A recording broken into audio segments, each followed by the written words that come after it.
بسم اللہ الرحمن الرحیم۔ پیٹ کے بل سو جانے سے بڑھاپا جلدی آ جاتا ہے۔ کندھے جھکا کے بیٹھنے سے بڑھاپا جلدی آ جاتا ہے۔ ٹی وی کے سامنے دیر تک بیٹھنا بڑھاپا لاتا ہے۔ ٹیک لگا کر روٹی کھانے سے بڑھاپا جلدی آ جاتا ہے۔ زیادہ میٹھا کھانے سے بڑھاپا جلدی آ جاتا ہے۔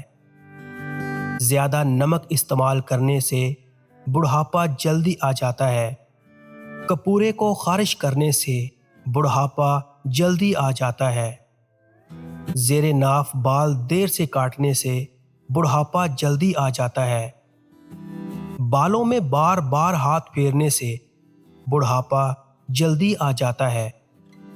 اس پر بڑھاپا جلدی آتا ہے جو پیدل کم چلتا ہے اور سوتا زیادہ ہے اور مسلسل بیٹھا رہتا ہے۔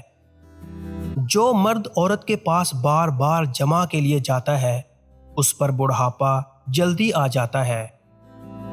جو بندہ دوپہر کو نمکین پانی پیے گا 80 سال تک اس کا جگر کبھی خراب نہیں ہو پائے گا۔ جو دوپہر کو 3 روٹی کھائے گا 90 سال تک اس کا پیٹ کبھی باہر نہیں نکل پائے گا۔ جو دوپہر کو پیاز کھائے گا 100 سال تک اس پر لکوا جیسی مہلک بیماری نہیں آئے گی۔ جو دوپہر کو دودھ پیے گا 70 سال تک اس کی کمر کی ہڈی کبھی ٹیڑھی اور کمزور نہیں ہوگی۔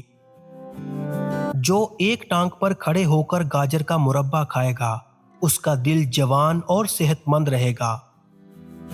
جو نہار منہ رنگ برنگے پھولوں کو دیکھے گا اس کی نظر کبھی دھیمی نہیں ہو پائے گی۔ جو بندہ گیندے کے پھول کو بار بار سونگھے گا اس کے ناک میں کبھی گندا مواد جمع نہیں ہوگا۔ جو روٹی کے بعد چقندر چاٹے گا اس کے دل کی دھڑکن کبھی غیر متوازن نہیں ہو پائے گی۔ جو رات کو گھٹنوں پر سورج مکھی کے تیل کی مالش کرے گا اس کو کبھی گھٹنوں کی بیماری نہیں ہو پائے گی۔ جو رات کو سرما لگاتے وقت انار دانہ کھائے گا اس کی آنکھیں شبنم کی طرح چمکتی رہیں گی۔ جو روٹی کھانے کے بعد تھوڑا سا میٹھا کھائے زندگی بھر اس کی سانس کی نالی کھلی رہے گی اور بند نہیں ہوگی۔ جو رات کو ارکے گلاب کو اپنی چھاتی پر مسلے گا اس کے پھیپھڑے کبھی خراب نہیں ہو پائیں گے۔